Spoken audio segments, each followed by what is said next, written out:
Assalamualaikum warahmatullahi wabarakatuh. Dan salam sejahtera buat kita semuanya.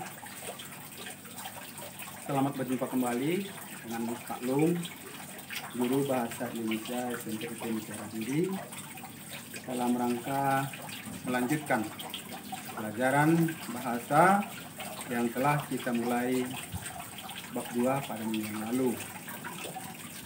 Bagaimana kabar anak-anak semuanya pada hari ini? Semoga dalam keadaan sehat walafiat, dan Bapak doakan kalian semuanya selalu dalam lindungan Allah Subhanahu wa taala. Amin amin ya rabbal alamin.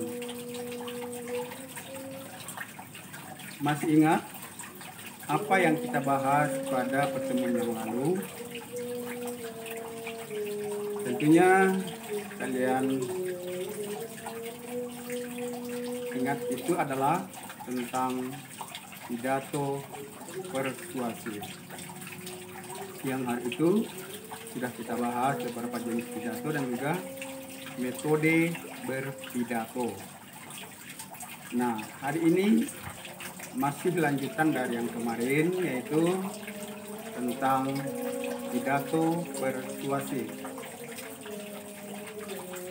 Sebuah pidato yang disampaikan, kita harus mampu menjalin komunikasi dengan audiens atau dengan pendengar agar gagasan yang kita sampaikan dalam pidato itu dapat diterima dan dicerna oleh pendengar kita, sehingga apa yang menjadi tujuan kita dapat tercapai dengan baik.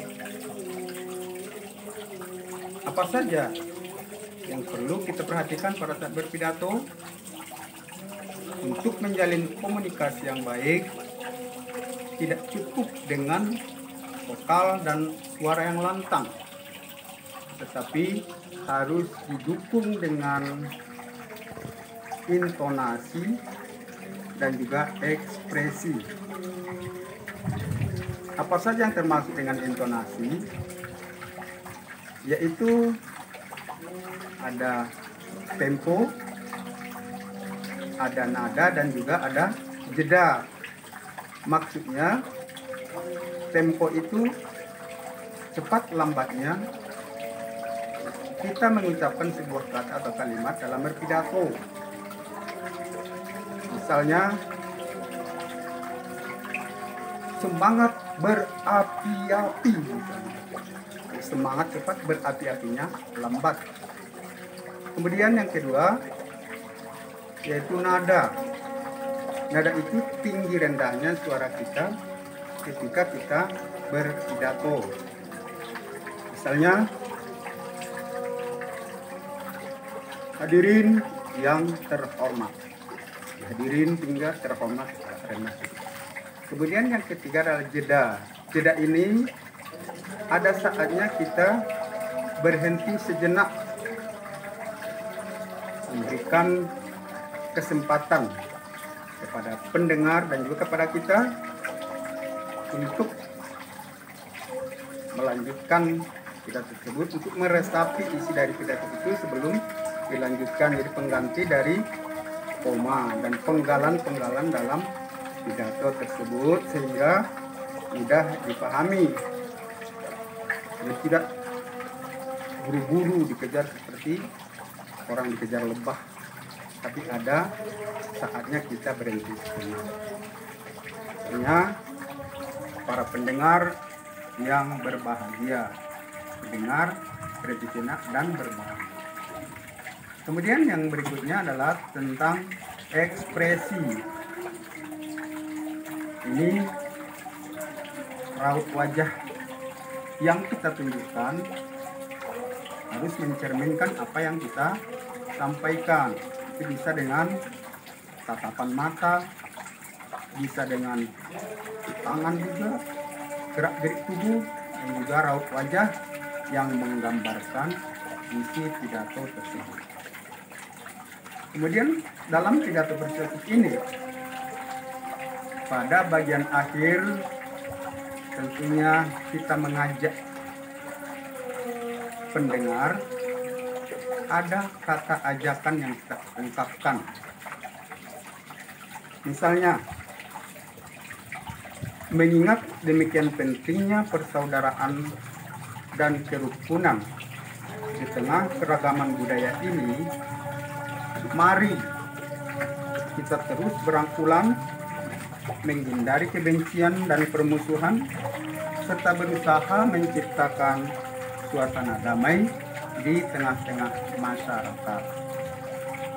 Jadi ada kata mari, mengajak. Itu salah satu ciri dari pidato persuasif. Baik anak-anak, sesaat lagi kita akan mendengarkan pidato persuasif yang akan disampaikan oleh seorang model. Selamat mendengarkan.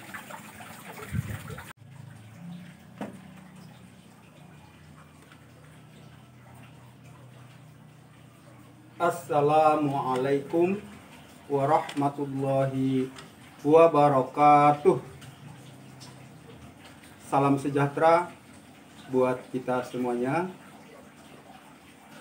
Hadirin yang saya hormati.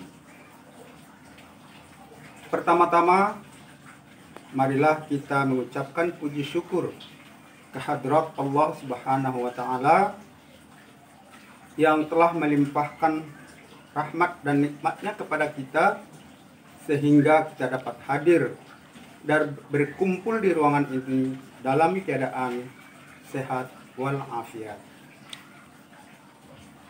Salat dan salam kita ucapkan kepada junjungan kita Nabi besar Muhammad sallallahu alaihi wasallam dengan mengucapkan Allahumma sholli ala sayyidina Muhammad wa ala ali sayyidina Muhammad. Pada kesempatan ini, izinkan saya menyampaikan beberapa gagasan dan pendapat mengenai pentingnya menjaga kelestarian lingkungan hidup. Sebagaimana telah kita ketahui bersama, kelestarian lingkungan hidup menjadi sangat penting dijaga demi kelangsungan hidup anak cucu kita kelak. Lingkungan hidup yang rusak akan mudah mendatangkan berbagai bencana seperti banjir, tanah longsor, kekeringan, dan sebagainya. Dalam situasi demikian, sebenarnya banyak hal yang dapat kita lakukan agar kita bisa menjalankan fitrah sebagai manusia yang mengemban amanah untuk menjaga kelestarian lingkungan hidup. Hadirin yang berbahagia. Nah, kegiatan apa saja yang dapat kita lakukan untuk menjaga kelestarian lingkungan hidup? Yang pertama, menanam pohon.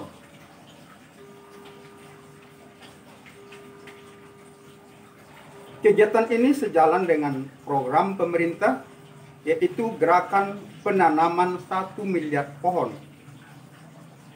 Menanam pohon dapat memberikan manfaat yang amat besar bagi kita, seperti menjadikan lingkungan lebih indah, membuat udara lebih bersih, atau membuat tanah menjadi kokoh sehingga tidak mudah terancam bahaya longsor, dan masih banyak lagi. Kedua, membuang sampah pada tempatnya. Aktivitas ini sebaiknya tidak hanya berupa slogan belaka, tetapi perlu dijadikan sebagai kebiasaan dan budaya dalam kehidupan sehari-hari. Yang ketiga, menggunakan energi listrik secara wajar. Seperti telah kita ketahui, sebagian besar energi listrik yang kita gunakan bersumber dari batu bara dan minyak bumi. Sisa pembakaran batu bara dan minyak bumi yang berupa karbon dioksida dapat menyebabkan pemanasan global. Untuk mengantisipasi hal tersebut, kita perlu menghemat penggunaan energi listrik. Selain tidak boros, kita juga ikut mengurangi efek pemanasan global. Keempat, mendaur ulang sampah. Mendaur ulang sampah merupakan salah satu bentuk dari usaha menjaga kelestarian alam dan lingkungan. Sampah, khususnya yang berbahan plastik, sulit sekali untuk diurai di dalam tanah. Walaupun bisa, membutuhkan waktu yang lama bagi tanah untuk dapat menguraikan sampah. Dengan demikian, mendaur ulang sampah menjadi barang layak pakai merupakan solusi yang dapat kita lakukan. Yang kelima adalah bersepeda. Selain dapat menyehatkan tubuh, bersepeda juga merupakan wujud nyata kecintaan kita terhadap lingkungan sekitar. Berbeda dengan kendaraan bermotor yang mengeluarkan gas emisi berbahaya, selain dapat mengotori udara sekitar, gas tersebut juga dapat menyebabkan pemanasan global. Hadirin yang saya hormati, mari kita selamatkan dan rawat lingkungan kita bersama-sama demi kelangsungan hidup anak cucu kita kelak. Sebuah kekeliruan dan kesalahan besar apabila kita membiarkan kerusakan lingkungan terus terjadi di depan mata kita. Padahal kita sesungguhnya mampu melakukan upaya penyelamatan dan pencegahan sebelum hal tersebut terjadi. Demikian beberapa pesan dan pendapat gagasan yang dapat saya sampaikan terkait dengan pentingnya menjaga lingkungan hidup. Semoga ada manfaatnya. Wassalamualaikum warahmatullahi wabarakatuh. Bagaimana? Mana tepuk tangannya? Nah, itu tadi namanya metode pemodelan. Ya.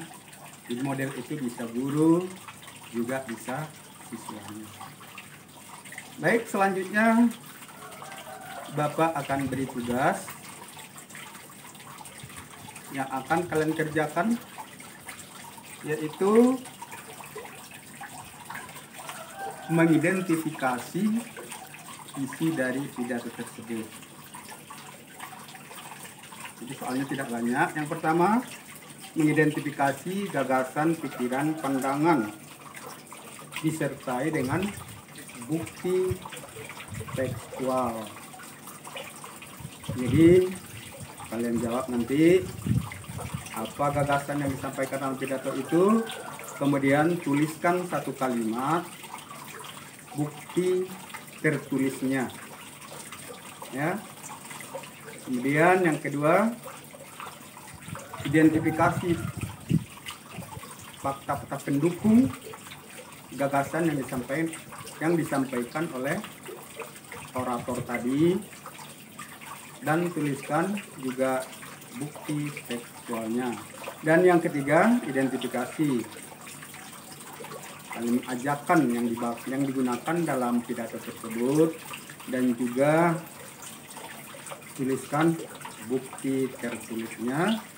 Dan tugas ini akan Bapak kirimkan melalui Google Classroom yang menjadi LKPD ke-6. Demikian saja pelajaran kita pada hari ini. Mari kita tutup dengan hamdalah dan doa kafaratul majelis. Alhamdulillahirabbil alamin. Subhanakallahumma wa bihamdika asyhadu an la ilaha illa anta astaghfiruka wa atubu ilaik. Wallahu a'lam bishawab. Wassalamualaikum warahmatullahi wabarakatuh. Sampai jumpa.